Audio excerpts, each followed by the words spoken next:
آج کے بیان میں اس آیت کے پہلے حصے پر کچھ دیر زیادہ غور رہے گا، اور پھر دوسرا حصہ یعنی دوسری آیت کا دوسرا حصہ ہم آج مکمل کریں گے، اور آئندہ سے کوشش تو یہ ہوگی کہ ہر مجلس میں ایک سے زیادہ آیتوں پر غور کریں۔ اگرچہ اس ارادے پر قرآن سے معافی مانگوں گا، کیونکہ اس کا حق نہیں ہے کہ ہم جلدی جلدی گزریں، اس کا حق یہ ہے کہ ہم تدبر کریں، تفحص کریں، اور ایک آیت پر تو جتنا اس کا ہمارے اعتبار سے، کیونکہ ہر ایک کا اپنا میدان ہے اور اپنی اس کی طاقت ہے، تو ایک آیت پر میں ایک انتہائی مجبور طالب علم بھی ایک آیت پر ایک دن رہوں، یہ ناانصافی ہوگی۔ لیکن اس بات کا احساس بھی ہے کہ صرف 10 دن ہیں اور 112 آیتیں ہیں، اور یقیناً 10 سال تک کا تو بہت جلدی گزرنے پر بھی 10 سال تک کا دورانیہ چاہیے، یعنی تقریباً 10 عشرے چاہیے، تو 100 مجلسیں ہو جائیں گی، پھر جا کر ہم سورہ یوسف کو مکمل کر پائیں گے۔ اور یہ سوچ کر اس ارادے سے ہاتھ نہیں اٹھانا کہ 10 سال تک ہم زندہ رہیں گے یا نہیں، تو ہم بہت سارے کام اس ارادے کے تحت کر رہے ہوتے ہیں کہ ہمیں اس بات کا یقین ہوتا ہے کہ ہم نہیں ہوں گے، پھر بھی کر رہے ہوتے ہیں، تو ہمیں ارادہ ایسے ہی رکھنا چاہیے کہ کسی حد تک۔ تو بہرحال آج کے اس بیان میں اس سورہ کے شان نزول پر ہم تھوڑی دیر غور کرنا چاہیں گے، کیونکہ شان نزول مدد فراہم کرتا ہے کسی بھی واقعے کو سمجھنے میں۔ سورہ یوسف مثلا، سورہ حدیبیہ مثلا، سورہ مبارکہ الحمد، ہر سورہ کا ہر واقعے کا ایک شان اور اس کا پس منظر ہے، اس کا ایک سبب ہے، ایک وجہ ہے، اور پس منظر البتہ سبب تو وہ بنا کہ وہ چیز سامنے آ گئی، مگر اس کی وجہ سے وہ چیز سامنے نہیں آئی، اور صرف وہی چیزیں اس کے اندر بیان نہیں ہوئی ہیں جو سبب بنایا ہے۔ 85 دفعہ ایسا ہوتا ہے کہ کسی سبب سے کوئی کام کیا جاتا ہے، مگر اس کے اندر صرف وہی سبب کا مسبب نہیں ہوتا، بلکہ اس کے اندر اور بہت ساری چیزیں نکل آتی ہیں۔ وہی بہت اچھا ہوا ہم نے یہ بات ان سے کہہ دی، تو اور چیزیں کھل گئیں، ہم تو یہ سوچ کر ان سے کہہ رہے تھے، مگر جب بات کھلی تو بہت کچھ کھل گیا۔ تو ایسا ہی ہوا ہے، شان نزول زیادہ تر سبب ضرور بنا سورہ کے نازل ہونے کا اور آیت کے نازل ہونے کا، لیکن شان نزول میں محدود نہیں رہا وہ سورہ، مگر شان نزول بیان کرنے سے کچھ قریب آ جاتا ہے ذہن اس چیز کو سمجھنے میں جو چیز ہم سمجھنا چاہ رہے ہیں، جس چیز کو ہم بیان کرنا چاہ رہے ہیں۔ ہوا یہ تھا کہ حضرت ابراہیم کی نسل حضرت اسماعیل اور حضرت ابراہیم سے چلی، حضرت ابراہیم کی نسل حضرت اسماعیل اور حضرت اسحاق سے چلی۔ حضرت اسحاق سے تو انبیاء کرام کا تسلسل رہا، یعنی حضرت اسحاق کی اولاد میں حضرت یعقوب آئے، پھر حضرت یوسف آئے، حضرت موسیٰ، حضرت عیسیٰ، یہ سب حضرت یعقوب کی نسل سے آئے، معاف کیجیے گا، حضرت اسحاق کی نسل سے آئے، یعنی حضرت ابراہیم کے 2 بیٹے حضرت اسحاق اور حضرت اسماعیل۔ ایک صلوات عطیہ کریں۔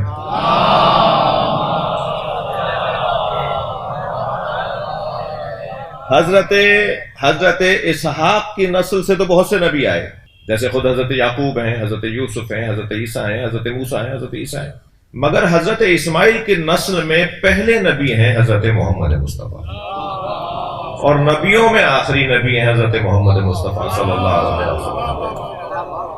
اب وہ جن کے آباء و اجداد میں نبی چلے آ رہے تھے، جن کے بزرگوں میں نبی چلے آ رہے تھے، اس نسل سے جب نبوت منقطع ہو کر ایک اور بھائی کی نسل میں نبوت آئے گی، تو پھر وہ پیشہ ورانہ حسد کا مرحلہ آیا۔ وہ سارے علماء آباء و اجداد کن کی اولاد ہیں صاحب؟ حضرت یعقوب کی۔ کن کی اولاد ہیں جی؟ حضرت عیسیٰ کی، حضرت موسیٰ کی۔ کن کی اولاد ہیں؟ حضرت مثلا عیسیٰ کے نواسوں میں سے ہیں، ان کے بڑے تو نبی گزرے ہیں۔ اب اچانک ان خاندانوں میں کوئی نبی نہ ہو، بلکہ دوسرے خاندان، دوسری لڑی سے کوئی نبی آ جائے۔ جب دوسری لڑی سے نبی آئے تو پھر وہاں ایک مشکل پیش آئی، اور وہ پیشہ ورانہ حسد ہے۔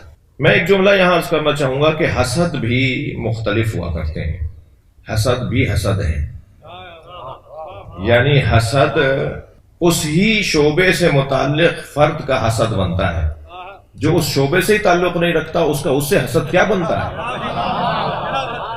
بھائی میں جناب ڈاکٹر ندیم عباس نقوی صاحب سے کیا حسد کروں شاعری میں مثلا ابرار حسن صاحب سے کیا حسد کروں؟ موسیٰ بھائی کی فیلڈ ہے مثال کے طور پہ لوگوں کو حج اور زیارات کرانا، میں ان سے حسد کرنے لگ جاؤں؟ میرا تو شعبہ ہی نہیں ہے جو میں ان سے حسد کروں۔ اب وہ کتنا بدبخت انسان ہوگا جس کا شعبہ بھی نہیں ہے پھر بھی حسد کر رہا ہوگا۔ بھائی تم تو یہ کام ہی نہیں کرتے، تمہارا تو یہ کام ہی نہیں ہے۔ بہت سے لوگ آپ کو ملیں گے کہ جو لوگوں سے خامخواہ چڑھ رہے ہوتے ہیں، خامخواہ ان کے اوپر تبصرے کر رہے ہوتے ہیں، ان کی ٹانگیں کھینچ رہے ہوتے ہیں، معاف کیجیے گا، ان کے بارے میں منفی رویے رکھ رہے ہوتے ہیں۔ بھائی تمہارا تو شعبہ نہیں ہے، تم کیوں پریشان ہو رہے ہو؟ مثلاً اگر علمی دنیا میں حسد کوئی عالم کرتا ہوا نظر آ رہا ہو، شاعروں میں اگر کوئی شاعر حسد کرتا ہوا نظر آ رہا ہو، تو کچھ کسی حد تک بھی قابل مذمت ہوگا۔ یہ تو قابل مذمت بھی نہیں ہے، یہ تو معفوف ہے، اس سے تو کوئی بات ہی نہیں ہوگی، یہ تو بیچارہ ہے۔ ایک صلوات پڑھیں ذرا محمد والا۔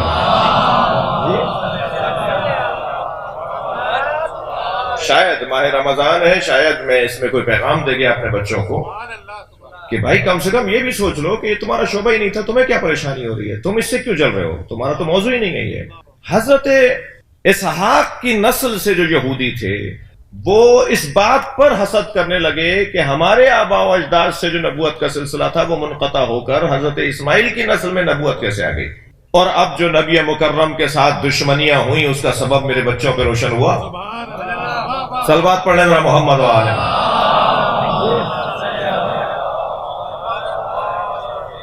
سرکار کے ساتھ جو یہودیوں نے دشمنیاں کی، سرکار کے ساتھ جو عیسائیوں نے دشمنیاں کی، کیونکہ وہ بھی اسی خاندان کے، عیسائیوں کا تعلق بھی حضرت اسحاق کی نسل سے ماننے والوں کا، یہودیوں کا تعلق بھی حضرت اسحاق کی نسل والوں سے، اب یہاں حضرت اسماعیل کی نسل سے حضرت محمد مصطفیٰ صلی اللہ علیہ وآلہ وسلم کو اللہ نے نبی بنا دیا۔ ایک صلوات اور ہدیہ کریں محمد وآلہ۔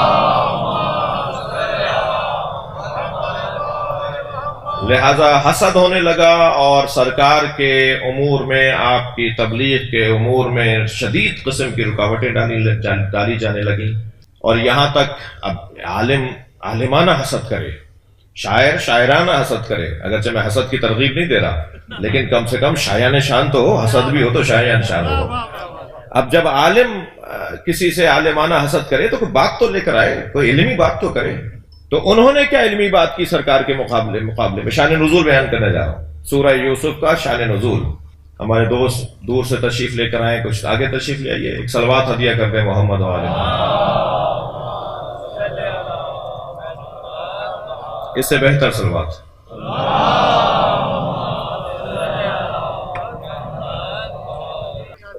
انہوں نے جو نبی مکرم سے حسد کا اظہار کیا، بھائی بہت بڑے عالم، ان کے زبان پر ایسے کلمات جاری ہو رہے ہیں سرکار کے بارے میں، مشہور، شہرت، ایک حضرت کا مقام، قرآن پڑھتے ہیں تو دلوں پر ایسا اثر ہوتا ہے کہ پتھر دل لوگ جو ہے وہ مڑنے لگتے ہیں اور موم ہونے لگتے ہیں۔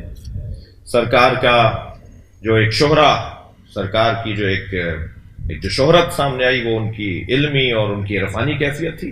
وہ یہود اور نصارہ پریشان تھے، تو اب انہوں نے جو حضرت سے حسد کا اظہار کیا وہ یہ کہ کہا کہ اگر یہ نبی ہیں، اگر یہ وہاں سے پڑھ کر آئے ہیں، اگر یہ اللہ کے شاگرد ہیں، یا اگر اللہ نے انہیں بھیجا ہے، تو پھر ان سے 3 باتوں کے بارے میں پوچھا جائے۔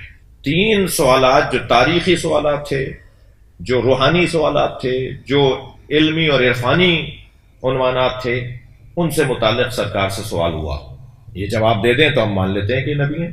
اس میں سے، اور ان 3 سوالوں کو قرآن نے اپنے اندر جگہ دی ہے، اس میں سے ایک سوال یسألونک عن ذی القرنین، اے میرے حبیب تم سے ذوالقرنین کے بارے میں پوچھا گیا کہ ذوالقرنین کون ہے۔ اب سرکار بتائیں گے ذوالقرنین کون ہے، اور یہ اگر تشفی نہ ہو جائے تو یہ خود نبی کا کافی اور شافی جواب نبی کی نبوت پہ دلیل بنے گا۔ یعنی جو چیلنج کر رہے ہیں کہ آپ نبی بھی ہیں، آپ وہاں سے بھیجے بھی گئے، انہوں نے ایک سوال تو یہ کیا کہ ذوالقرنین کون ہے بتائیے۔ اسی طرح سوال ہوا یسألونک عن الروح، بتائیے، نبی سے سوال ہوا ہے نبی اے میرے حبیب تم سے پوچھا گیا کہ روح کیا ہے۔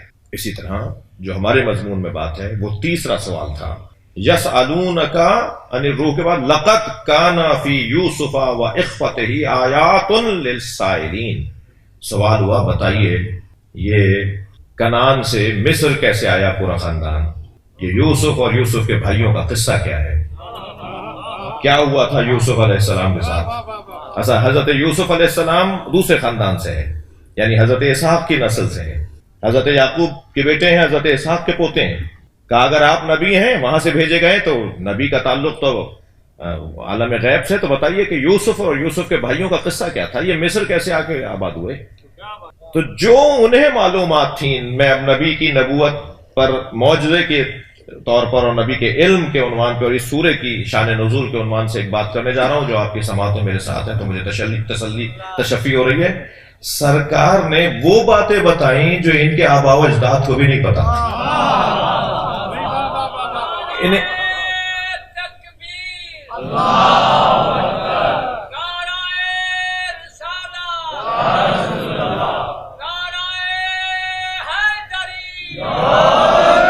بلندر صلوات پڑھیں گے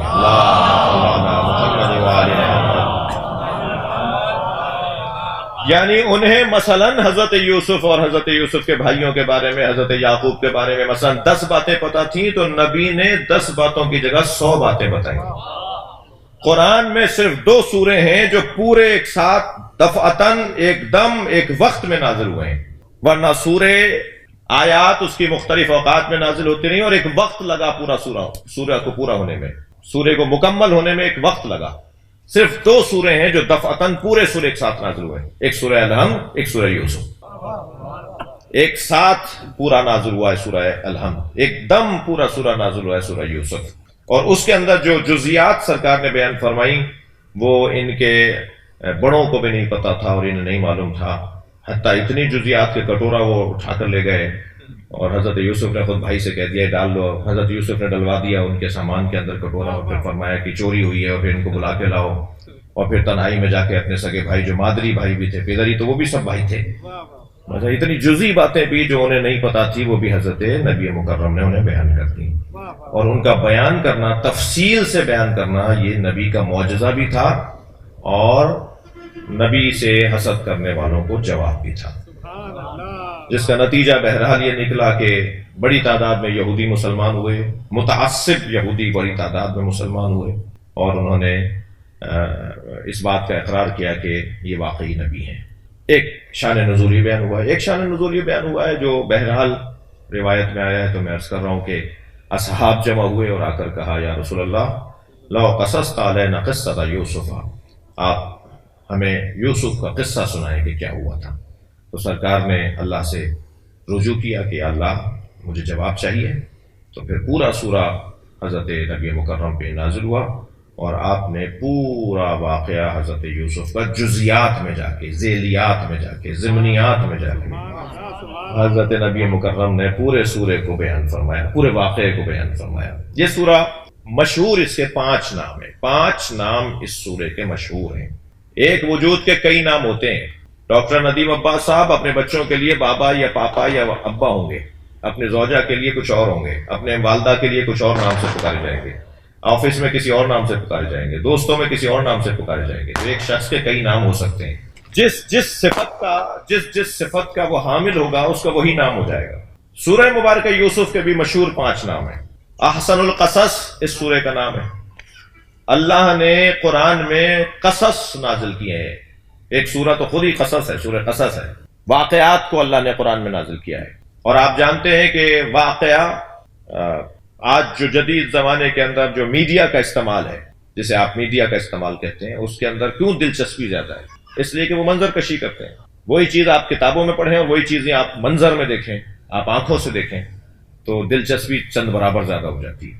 اللہ لوگوں کی تربیت کرنا چاہتا ہے، انسانوں کی تربیت کرنا چاہتا ہے، تو اس نے جو طریقے اپنائے ان میں سے ایک طریقہ واقعات کو بیان کرنا ہے، تاکہ مجسم ہو جائے، اس کے دل و دماغ پر وہ چیز واقعہ وہ بات وہ پیغام حاکم ہو جائے۔ قرآن میں بہت سارے واقعات ہیں اور تقریباً 24 نبیوں کا اللہ نے قرآن میں ذکر کیا ہے۔ ہر نبی کے ذکر کے ساتھ اس نبی کے حالات کو بیان کیا ہے، اس نبی کے واقعات کو بھی قرآن میں اللہ نے بیان کیا۔ حضرت یوسف بھی اسی طرح ایک نبی ہیں اور ان کے واقعے کو اللہ نے احسن القصص کہہ کر یاد کیا ہے۔ واقعات میں سب سے احسن اور سب سے زیادہ مفید واقعہ حضرت یوسف کا واقعہ۔ اس سورے کا دوسرا نام ہے سورہ زہد۔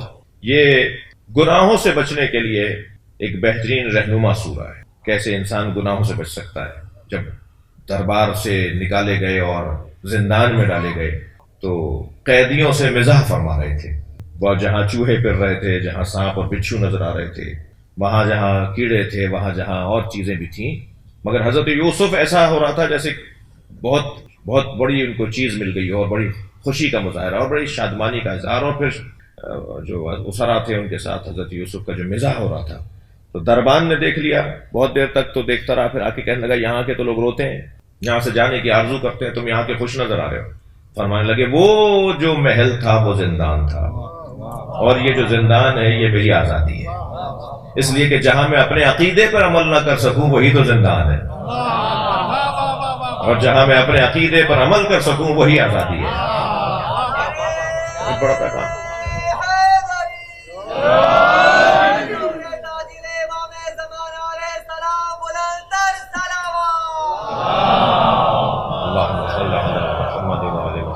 گناہوں سے بچنے کے لیے سورہ زہد اس کو اس لیے کہا جا رہا ہے کہ گناہوں سے بچنے کا طریقہ اس کے اندر ہے۔ اب وہ 7 دروازوں میں حضرت یوسف کو لے جایا گیا، باہر سے تالے ڈال دیے گئے، آخری کمرے کے اندر زلیخا موجود ہیں، یہ سارے واقعات آگے کی آیات میں آنے ہیں۔ اور ایک مرتبہ جب اس نے ارادہ کیا، جو ارادہ نامطلوب تھا، مذموم ارادہ تھا، تو حضرت یوسف نے اپنے اللہ کو یاد کیا، اسے بھی یاد آ گیا کہ اس کا بھی کوئی اللہ ہے، تو وہاں رکھے ہوئے بت کے اوپر اس نے چادر ڈال دی۔ حضرت یوسف نے فرمایا تم نے کیا کیا؟ کہنے لگی مجھے اپنے اللہ سے حیا آ رہی ہے۔ حضرت نے فرمایا تمہارا اللہ تو آنکھوں پر اس کے پردہ ڈالا جا سکتا ہے، میرے اللہ کی آنکھوں پہ پردہ نہیں ڈالا سکتا۔ اور یہ کہہ کر پھر مدد مانگی اللہ سے، اور جب مدد مانگ کے چلے، ہمت یوسف علیہ السلام نے کی، مدد اللہ نے کی۔ وہ ایک مشہور جملہ، ہمت مردہ مدد، ہمت حضرت یوسف نے کی گناہ سے بچنے کی، مدد پھر اللہ کی ہوئی کہ تالا ٹوٹنا شروع ہو گیا۔ یعنی دوسری طرف سے حضرت یوسف دروازے کے قریب جاتے تھے، اس طرف سے تالا ٹوٹ جاتا تھا، پھر دوڑتے تھے، ایک اور دروازہ آتا تھا، پھر وہاں سے تالا ٹوٹ جاتا تھا، پھر آگے بڑھتے تھے، پھر ایک مرتبہ دروازے کے قریب جاتے تھے، پھر تالا ٹوٹ جاتا تھا۔ آخری دروازے کا تالا ٹوٹنے میں جب پہلے اللہ تالے توڑ رہا تھا، تو پھر آخری جلدی کیوں نہیں توڑا اس نے آخری تالے کو کچھ تاخیر سے اللہ نے کھولا، تاکہ پھر اب یہ ایک اور سبق بنے کہ کیسے اب کیا کرو گے۔ یعنی وہ جو 6 تالوں پہ مدد کرتا رہا، 7ویں پر اس نے آزمائش میں ڈال دیا، اور پھر ایسے ہی آزمائش آئی کہ اتنی تاخیر سے تالا کھلا کہ وہ زلیخا کا ہاتھ حضرت یوسف کی قمیص پہ چلا گیا، اور سامنے عزیز مصر کھڑا ہے جو بادشاہ مصر ہے اور جو زلیخا کا شوہر ہے، اور جس نے حضرت یوسف کو پالا ہے۔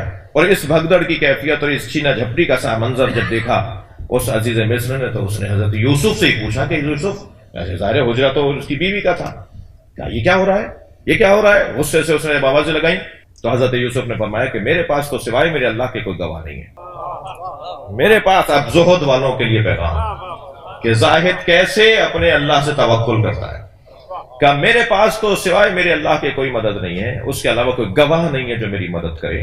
زلیخا کو دیکھ کر اس نے کہا زلیخا یہ کیا ہو رہا ہے؟ کہنا یہ میرے کمرے میں حملہ کرنے آیا تھا، میرے حجرے میں داخل ہوا تھا، یعنی بات ہی پلٹ دی۔ اب جب اللہ پر کوئی توکل کر کے اپنے آپ کو پاک دامن رکھنا چاہتا ہے تو پھر اللہ کی غیب سے مدد کیا ہوتی ہے؟ جب وہاں شور شرابہ مچا، لوگ نکل کے باہر آئے، کنیزیں جمع ہو گئی، غلام جمع ہو گئے، تو برابر سے برابر والے حجرے میں خود زلیخا کی بہن اس سے ملنے آئی ہوئی تھی کسی اور گاؤں دیہات سے، وہ اپنے بچے کو، دودھ پیتے بچے کو ایسے ہی بھاگتی ہوئی گود میں ایسے اٹھا کے بھاگی کہ باہر نکلوں، یہ ماجرا کیا ہے؟ تو وہ بچہ جو ابھی دودھ پی رہا تھا، جس نے اب تک اپنے ابا کو بھی ابا نہیں کہا تھا، جس نے اپنی اماں کو بھی ابھی اماں نہیں کہا تھا، وہ بولا اِنَّا قَمِيصَهُ قَدْ مِنْ قُبُلٍ فَصَدَقَتْ، اگر قمیص آگے سے پھٹی ہوئی ہے تو یہ سچ کہہ رہی ہے، ورنہ یہ جھوٹ بول رہی ہے۔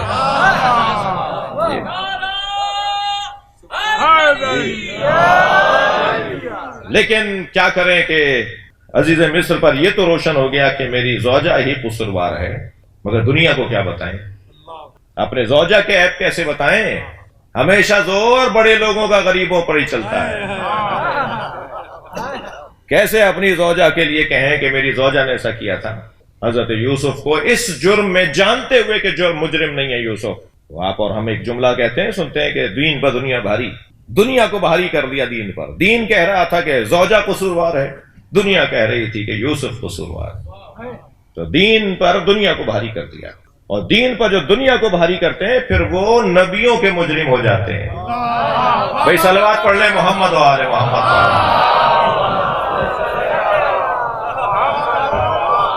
پھر یہ خطرناک مرحلہ بنے گا، اور 1-2 سال نہیں، تقریباً 10 سال حضرت یوسف کو زندان میں ڈالا گیا۔ 1-2 سال، 1-2 مہینے نہیں، اتنی مدت تک حضرت یوسف وہاں رہے، اور پھر حضرت یوسف کو جب نکالا گیا تو حضرت یوسف نے کہا مجھے اب آزادی نہیں چاہیے، پہلے میرا فیصلہ ہونا چاہیے، پہلے بتاؤ تو صحیح کہ یہ میرے ساتھ ہوا کیا تھا۔ اور وہ ایک عجیب اور حسین واقعہ ہے۔ تو حضرت یوسف کے نام کے سورے کا ایک نام ہے سورہ صحبت، زاہدوں کو کیسے ایک نام اس سورے کا سورہ المعرفت، سورۃ المعرفت اس سورے کا نام ہے۔ عرفاء کے لیے اس میں راز پوشیدہ ہے، عرفاء اس سورے کو کثرت کے ساتھ پڑھتے ہیں تاکہ اپنی عرفانیات میں اضافہ کریں۔ سورۃ الراحہ، راحت والا سورہ، غم زدہ افراد اس کو جب پڑھتے ہیں تو انہیں سکون ملتا ہے۔ خاص طور پر معصوم کا فرمان ہے جب رشتہ دار تمہیں تنگ کرنے لگیں تو سورہ یوسف پڑھ لیا کرو، جب اپنے تمہیں تنگ کرنے لگیں، جب تمہارے قریبی تمہیں تنگ کرنے لگیں، جب تمہیں اپنے عزیز و اقارب پریشان کرنے لگیں تو سورہ یوسف پڑھو۔ اس کا پانچواں نام ہے سورۃ العشق، عاشقوں کا سورہ ہے۔ ایک عشق مجازی کی داستان ہے اس میں، ایک عشق حقیقی کی داستان، اس میں عاشقوں کی داستان ہے، کیسے عشق مجازی کا شکار ہوتا ہے اور کیسے عشق حقیقی کا عاشق شکار ہوتا ہے۔ یہاں عاشقوں کا ذکر ہے۔ اس سورے کے اندر 3 موضوعات، محوری موضوعات ہیں۔ سب سے پہلا محوری موضوع اس کے اندر ولایت خدا بھی ہے، یہ سورہ بتاتا ہے۔ صلوات پڑھنے ذرا محمد و آل محمد۔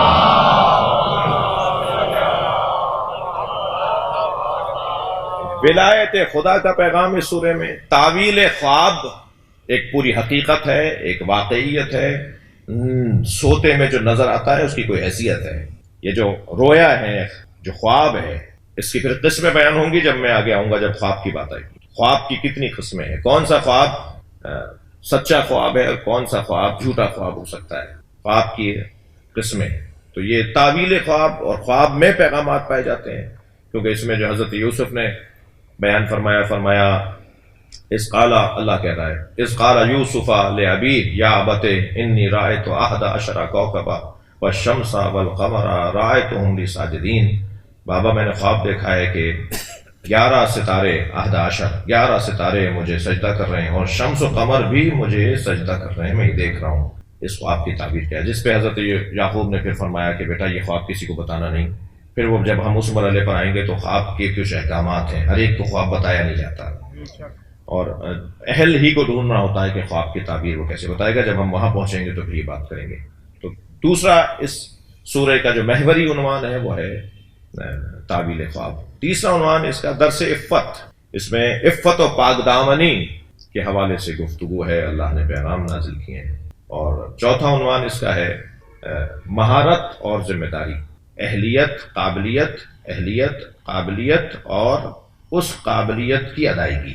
جی بہت سے لوگوں میں اہلیت ہوتی ہے مگر اس کو ادا کرنے کے وہ لائق نہیں ہوتے۔ یہ ڈاکٹر ہے مگر سست ہے، یہ عالم ہے مگر جواب دینے جانتا بہت کچھ ہے مگر جواب دیتے ہوئے اس کے چہرے پہ بل آ جاتا ہے۔ تو یہ 2 علیحدہ باتیں ہیں۔ جی یہ بہت بڑا عالم ہے، اس کے سینے میں سمندر علم پوشیدہ ہے مگر مسئلے کا جواب دیتے وقت چڑھتا ہے۔ تو قابل ہونا اور ہے اور ذمہ دار ہونا اور ہے۔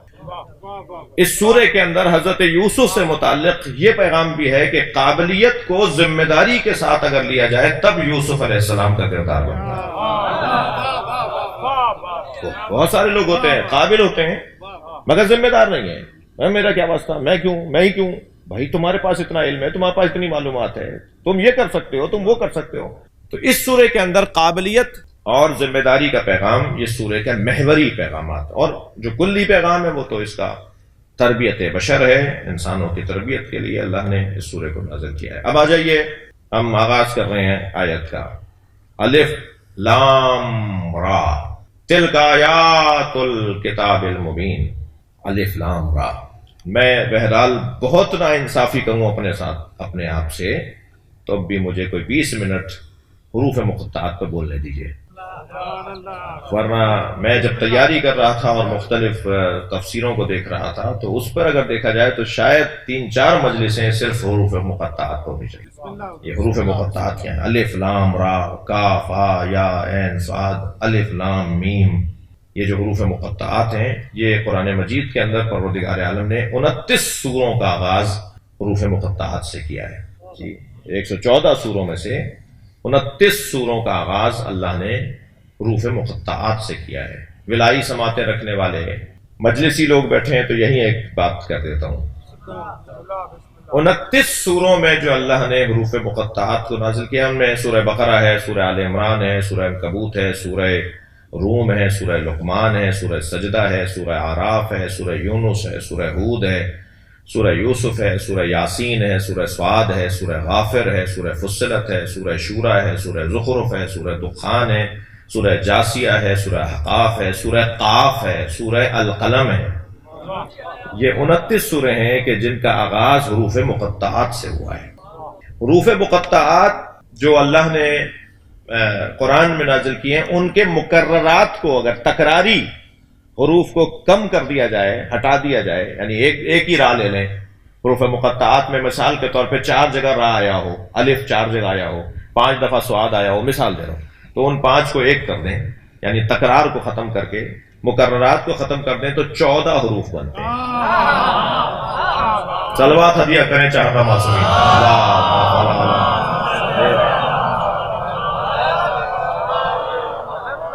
14 حروف کو جو مکررات کے بعد باقی رہ جاتے ہیں، ان سے کوئی جملہ بنا کر دکھائیں، کوئی بن ہی نہیں سکتا کوئی جملہ، اگر بنتا ہے تو صرف ایک جملہ بنتا ہے، یعنی ان 14 حروف سے کوئی جملہ، عربی میں بات ہو رہی ہے، عربی میں بنانا ہوگا جملہ، مجھے یہ نہیں کہ بعد میں اتروں تو کوئی مجھے اردو میں جملہ سنا دے، عربی میں 14 ان حروف سے کوئی ایک ایسا جملہ جو مکمل جملہ ہو، صحیح جملہ ہو اور واقعیت اور حقیقت پر مشتمل جملہ ہو، نہیں بن سکتا، اور اگر بن سکتا ہے تو صرف ایک جملہ بن سکتا ہے، اور وہ جملہ ہے صراط علی حقہ نمسک۔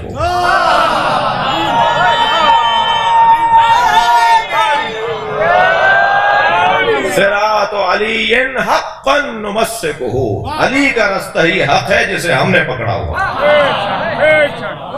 صلوات پڑھ لیں محمد و آل محمد۔ اس سے بہتر اور بلند صلوات پڑھ لیں۔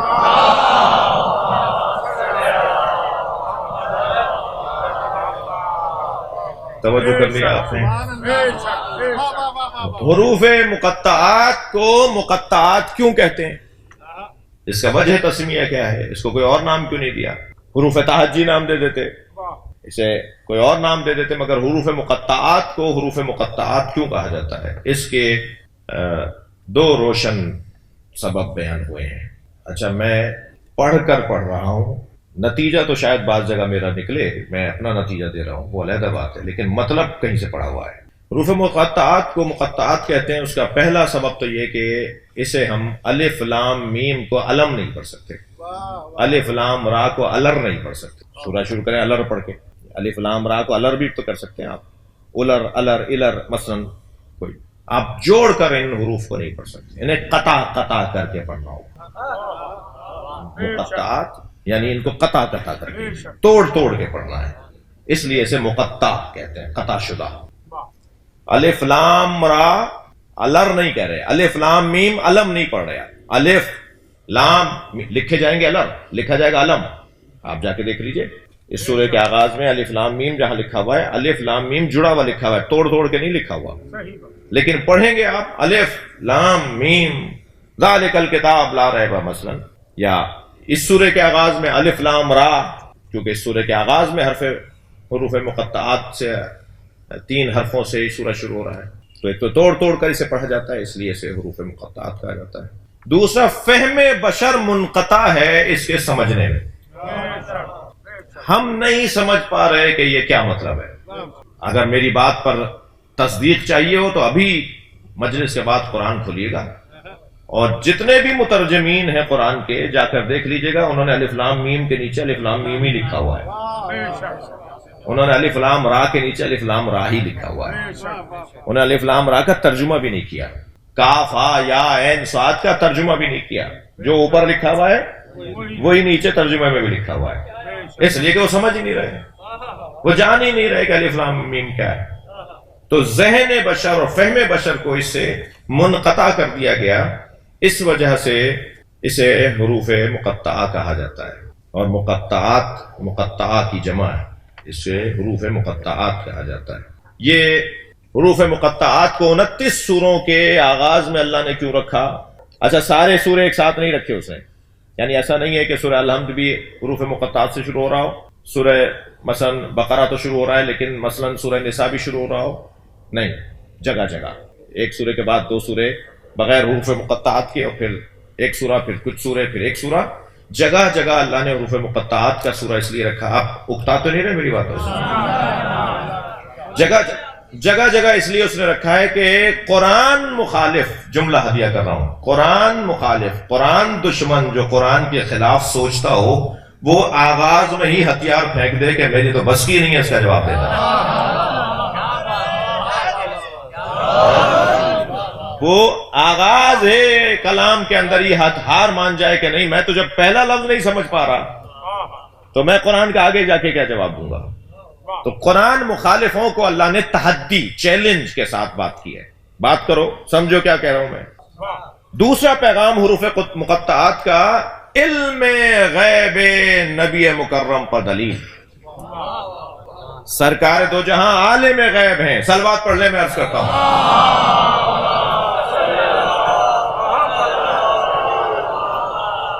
مجھے اندازہ ہے یہ ریکارڈ ہو رہا ہے اور یہ جا بھی رہا ہے، پوری دنیا سن رہی ہے، اور مسلسل ہمیں پیغام بھی آنا شروع ہو گئے ہیں اور اچھے پیغام آنا شروع ہو گئے ہیں، اور کوئی وہ بھی ہمیں سن رہے ہیں جو اکثر ہمیں ڈھونڈ رہے ہوتے ہیں.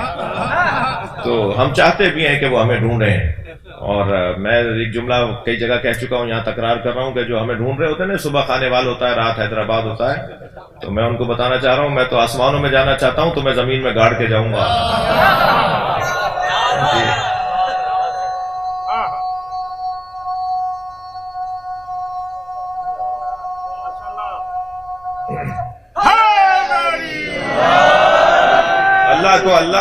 اللہ کو اہل بیت دشمنوں سے تکبر کرنا اچھا لگتا ہے، لہذا میرے اس لہجے کو آپ اپنے اوپر نہیں لیجیے گا. صلوات پڑھ لیں محمد و آل محمد.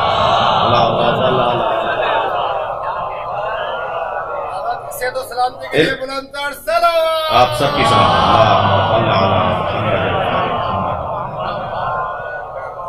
علم غیب مصطفیٰ صلی اللہ علیہ وآلہ وسلم پر حروف مقطعات دلیل ہے. الرحمن علم القرآن خلق الانسان، یہی ہے نا ترتیب. وہ رحمان جس نے قرآن کا علم دیا اور پھر انسان کو خلق کیا.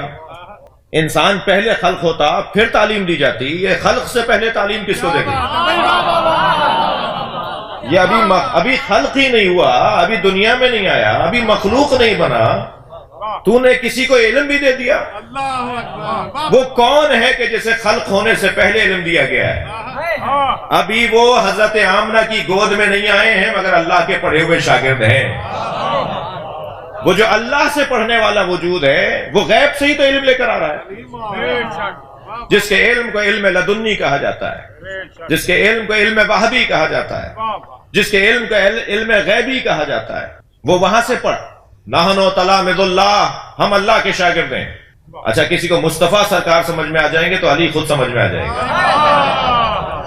مگر یہ پورا گھرانہ یہ کہتا ہوا نظر آتا ہے کہ ہم اللہ کے شاگرد ہیں. اللہ نے ہمیں پڑھا کر بھیجا ہے. ایک جگہ سرکار فرماتے ہیں علمنی ربی ثم ارسلنی، اللہ نے پہلے مجھے پڑھایا ہے پھر بھیجا ہے. اور ایک جگہ اور ارشاد فرمایا علمنی ربی ثم خلقنی، اللہ نے پہلے مجھے پڑھایا ہے پھر خلق کیا ہے. تو یہ خلق ہونے سے پہلے، مخلوق ہونے سے پہلے اللہ کے شاگرد ہیں. اس کو کہتے ہیں، اس کیفیت کو کہتے ہیں علم لدنی، علم غیبی، علم وحبی. کچھ گفتگو آپ کی میری کہیں رازدارانہ رہی ہو، کچھ یا آپ کی میری ذاتی گفتگو ہو، اور کہیں مجمع میں مجھے یاد آ جائے کہ میں آپ کو وہ یاد دلا دوں، اور وہ مجمع میں سنانے کی بات نہ ہو، تو میں آپ سے اشارے میں بات کروں گا جو آپ ہی سمجھیں گے. اور یہ اشارہ خود دلیل ہوگا کہ اس اشارے سے پہلے کوئی رازدارانہ مرحلہ تھا، کوئی غیبی کیفیت تھی کہ جہاں یہ باتیں ہوئی تھیں جو آج صرف اشارے میں بات ہو رہی ہے. الف لام را امت کو سمجھانے کے لیے نازل ہی نہیں ہوا. یہ تو نبی سے اللہ بات کر رہا ہے، اور یہ نبی سے راز میں بات کرنا بتایا جا رہا ہے کہ یہ رازدار ہیں، یہ غیب سے جڑے ہوئے ہیں. امت کو نہیں سمجھ میں آئے گی یہ بات کہ الف لام را کیا ہے اور کاف یا عین صاد کیا ہے اور الف لام میم کیا ہے. امت کو نبی کے علم غیب پر خود حروف مقطعات دلیل ہے۔ جبریل سرکار کو قرآن سنانے آئے تھے، پڑھانے نہیں آئے تھے۔ اگر پڑھانے آئے تھے تو جبریل خود بتائیں الف لام میم کیا ہے، جبریل خود بتائیں، علیہ السلام خود بتائیں کہ کاف ہا یا عین صاد کیا ہے۔ جبریل پڑھانے نہیں آئے، جبریل سنانے آئے تھے۔ جبریل کو دیا گیا جا کے پہنچا دو، وہ بھی پروٹوکول اور آداب اور تہذیب کا حصہ تھا، ورنہ جو وہاں بغیر جبریل کے جا سکتا ہے وہ وہاں سے قرآن بغیر جبریل کے لے بھی سکتا تھا۔ پروٹوکول، آداب، تہذیب، ادب، احترام، تقاضے۔ جی جناب ابرار حسن صاحب مجھے اگر نہیں بلاتے تو کیا میں نہیں آتا؟ میں آ جاتا، پہلے سے طے ہوا ہوا ہے کہ مثلا مجھے، لیکن ایک طریقہ کہ آواز دی جا رہی ہے، بلایا جا رہا ہے، کہا جا رہا ہے کہ اب میں انہیں بلاتا ہوں، تو یہ ایک طریقہ ہے، ادب ہے۔ معراج پہ سرکار 100 سے زیادہ دفعہ گئے، مگر قرآن میں ایک معراج کا ذکر ہے، اس لیے کہ وہ آفیشل سفر تھا، وہ سرکاری سفر تھا۔ جو سرکاری سفر ہوا ہے وہ پروٹوکول کے ساتھ ہوا ہے، وہ ادب احترام کے ساتھ ہوا ہے، ورنہ یہ جب چاہتے تھے چلے جاتے تھے۔ علامہ ذیشان اظہر جوادی تو 2 مصروں میں یوں بیان کرتے ہیں کہ ایک شب کا ذکر کیا ہے جانے والے عرش پر، ایک شب کا ذکر کیا ہے جانے والے عرش پر، تیری ساری زندگی معراج ہی معراج ہے۔ جب چاہتے تھے چلے جاتے تھے۔ تو نبی کے علم غیب اور عالم غیب سے نبی کا تعلق یہ حروف مقطعات کے ذریعے سے زیادہ روشن ہو جاتا ہے۔ الف لام را پہلا حرف سورہ مبارکہ یوسف کا۔ میرے پاس 5-8 منٹ ہیں، کوشش یہی ہے کہ 10 بجے بات مکمل ہو جائے۔ الف لام را پہلی آیت۔ اچھا ایک اور لطیف بات مجھے احساس ہو رہی ہے کہ یہ جو الف لام را، یہ وہ عاشق اور معشوق کی گفتگو بھی۔ اب یہ طے کرنا مشکل ہے کہ عاشق اللہ ہے یا عاشق نبی ہے،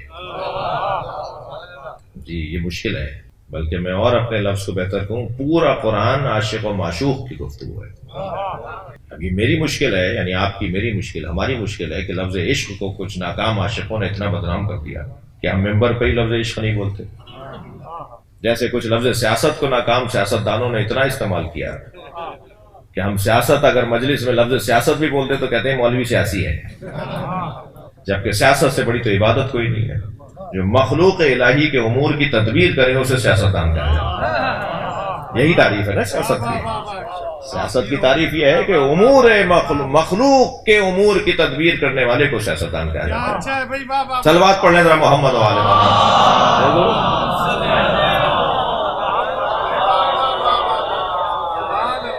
ایسے ہی مفہوم عشق، اب میں حدیث قدسی آپ کو سنا دیتا ہوں۔ اللہ ارشاد فرما رہا ہے، من طلبنی فقط وجدنی، جس نے مجھے چاہا اس نے مجھے پا لیا۔ من طلبنی، جس نے مجھے طلب کیا، چاہا، فقط وجدنی، اس نے مجھے پا لیا، ومن وجدنی فقط عشقنی، اور جس نے مجھے پا لیا اس نے مجھ سے عشق کیا، ومن عشقنی فانا قتلتہ، اور جو مجھ سے عشق کرتا ہے میں اسے قتل کر دیتا ہوں، ومن انا قتلتہ فعلی دیتہ، جسے میں قتل کروں گا اس کی دیت بھی مجھ پہ واجب ہوگی، وانا دیتہ، اور میں خود اس کی دیت بن جاتا ہوں۔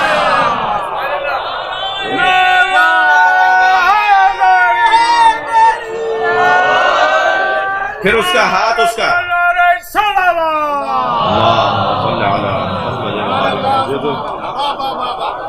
پھر اس کا ہاتھ، اس کا ہاتھ نہیں رہتا، پھر اس کی زبان، اس کی زبان نہیں رہتی، پھر اس کی آنکھیں، اس کی آنکھیں نہیں رہتی، پھر وہ آنکھیں اس کی ہوتی ہیں دیکھتا میں ہوں، ہاتھ اس کے ہوتے ہیں مدد میں فراہم کر رہا ہوں۔ تم یا علی مدد کہو گے، جواب میں دوں گا۔ عاشق۔ تو اب یہ لفظ عشق اللہ استعمال نہ کرتا، اگر لفظ عشق ہی برا ہوتا تو عشق، پھر ہم نے کچھ شاعروں نے بھی مدد فراہم کی کہ عشق کو بھی تقسیم کر دیا، یہ عشق مجازی ہے اور یہ عشق حقیقی ہے۔ عشق مجازی تو عشق ہی نہیں ہے بھائی۔ 2-4 جملے کہہ دوں، دل سب کا چاہ رہا ہے مگر بولیں گے نہیں آپ، تھوڑا سا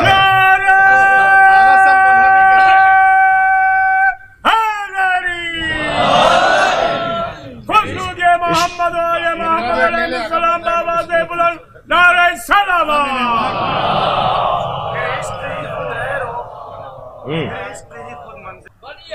پھر عشق ہی خود رہرو خود منزل، اس کام میں مشکل ہے بس پہلا قدم رکھنا۔ واہ، عشق مجازی میں معشوق کو پا لینا کمال ہے، عشق حقیقی میں معشوق کو پا لینا آغاز ہے۔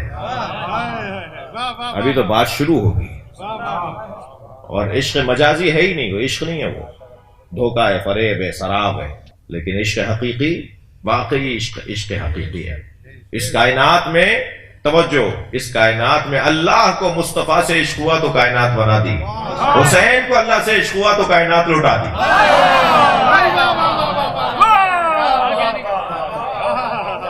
صلوات پڑھیں مولا حسین کی ذات پر۔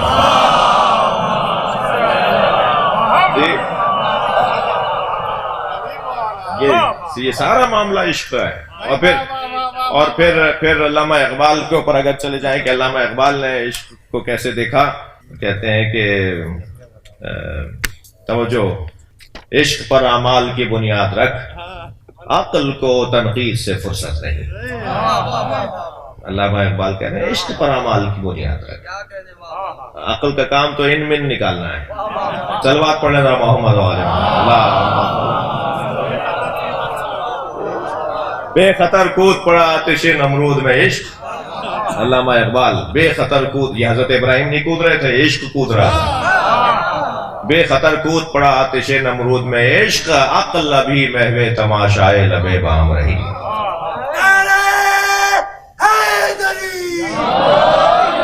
تو قرآن الف لام را پر بات ہو رہی ہے بھائی، موضوع سے نہیں ہٹے ہوئے ہم، حروف مقطعات پر گفتگو ہو رہی ہے۔ حروف مقطعات الف لام را جو ہمارے ہاں ابھی اس آیت کے اندر عنوان ہے، وہ عاشق اور معشوق کی گفتگو ہے۔ اب میں نے ایک جملہ کہا تھا، دل کر رہا ہے اس جملے کو مکمل کروں۔ قرآن عاشق و معشوق کی گفتگو کو کہتے ہیں، یہ کیسے طے کروں کہ عاشق کون ہے اور معشوق کون ہے؟ جملہ ہدیہ کرنے جا رہا ہوں۔ جب یہ احمد ہوتے ہیں تو عاشق ہوتے ہیں، جب محمد ہوتے ہیں تو معشوق ہوتے ہیں۔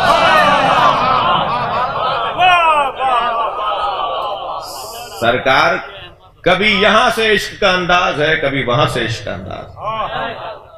انک لعلی خلق عظیم ہے، یہ خلق عظیم ہے، خلق ہے، خلق لام پہ پیش ہے۔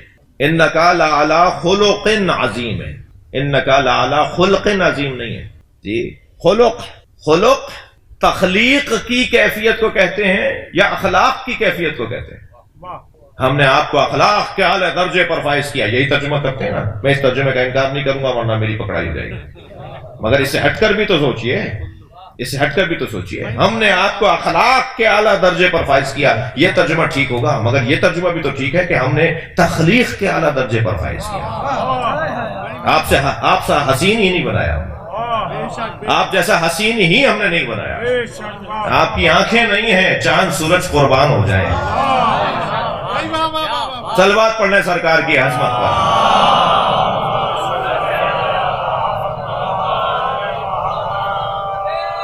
تو یہ حروف مقطعات نبی کی عظمت پر بھی ایک دلیل، عظمت مصطفیٰ کا ایک بیان ہے۔ وقت تنگ ہو گیا، عظمت مصطفیٰ کا ایک بیان ہے۔ اور حضرت ابن عباس رضوان اللہ تعالی علیہ سے پوچھا گیا کہ آپ الف لام را کو کیسا دیکھ رہے ہیں؟ آپ نے کیا سمجھا ہے مولا علی سے؟ کہ مولا علی کے خاص شاگرد، بڑے پیارے شاگرد، قریبی شاگرد۔ جب کسی نے کہا نا کہ علی اور ابن عباس، خبردار مجھے اور میرے استاد میرے مولا کو برابر نہیں کرو۔ جب کسی نے کہا علی اور ابن عباس، علی اور ابن عباس نہیں بولا کرو، جس پہ مولا نے ایک جگہ کہا ہے نا، ندلنی الدہر علی و فلاں، مجھ پر میری سب سے بڑی مصیبت یہ ہے، اپنا مرثیہ پڑھ رہے ہیں علی، میری مصیبت یہ ہے کہ میرے نام کے ساتھ کسی اور کا نام لگا کے کہتے ہیں علی اور فلاں۔ مولا نے بھی جب علی اور فلاں کی بات ہوئی تو مولا نے اس پہ ناراضگی کا اظہار فرمایا۔ تو ابن عباس سے جب کسی نے کہا، ان کے سامنے کسی نے کہا علی اور ابن عباس، فرمایا نہیں، ایک قطرہ تصور کرو اور ایک سمندر کو تصور میں لاؤ۔ علی سمندر علم ہے اور میں قطرہ علم ہوں، اور میں خشک ہو جاؤں گا اگر سمندر کا حصہ نہیں بنوں گا۔ مولا کی عظمت پر صلوات سے دیا کریں۔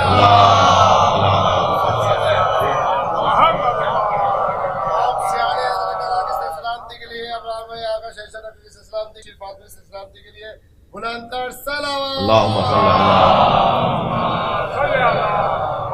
اللہ تو فرمایا کہ یہ جو آیت ہے الف لام را، اس کا پیغام ہے الم یعلم بان اللہ یرا۔ الف سے مراد اللہ، لام سے مراد لی، اور را سے مراد ربی۔ اللہ لی ربی، اللہ میرا رب ہے۔ ہر شخص اس سے پیغام یہ لے کہ اللہ میرا رب ہے۔ ابن عباس فرماتے ہیں سورہ علق کی 14ویں آیت کو پڑھ کر الم یعلم بان اللہ یرا، وہ جو آیت میں نے شاید پہلی مجلس میں عرض کیا کہ ہمیں اپنے گھروں میں تغرا بنا کے ایک فریم کروا کے لگانا چاہیے، وہ سورہ تکویر کی آیت ہے جس میں ارشاد ہو رہا ہے فَأَيْنَ تَذْهَبُونَ، تم کہاں جا رہے ہو؟ اللہ پوچھ رہا ہے کہاں جا رہے ہو؟ آتے جاتے قرآن کی آیت پوچھ رہی کہاں جا رہے ہو؟ جواب ہے تو جاؤ، ورنہ کہاں جا رہے ہو؟ کیوں جا رہے ہو؟ کہاں جا رہے ہو؟ ہمارے ہر قدم پہ اللہ ہم سے پوچھ رہا ہے کہاں جا رہے ہو۔ ایسے ہی یہ آیت بھی تغرا کروا کے لگانے کی ضرورت ہے جو ہمیں کنٹرول کرتی ہے، اور وہ آیت ہے الم یعلم بان اللہ یرا، کیا تم نہیں جانتے کہ اللہ تمہیں دیکھ رہا ہے؟ کیسی بولتی بھی آیت ہے، کیسا روشن پیغام ہے۔ آتے جاتے ہمارے اوپر اللہ کی طرف سے پیغام۔ توجہ، ابن عباس نے الف لام را کی یہ تفسیر فرمائی۔ بات یہاں مکمل ہو جانی چاہیے مگر اور وقت بھی ہو گیا۔ تلک آیات الکتاب المبین، جو الف لام را کے بعد والی آیت کا حصہ ہے، یعنی آیت کا حصہ تلک آیات الکتاب المبین، اس میں مجھے تقریباً 15 منٹ لگ جائیں گے، لہذا اجازت دیں کہ کل گفتگو آگے بڑھے۔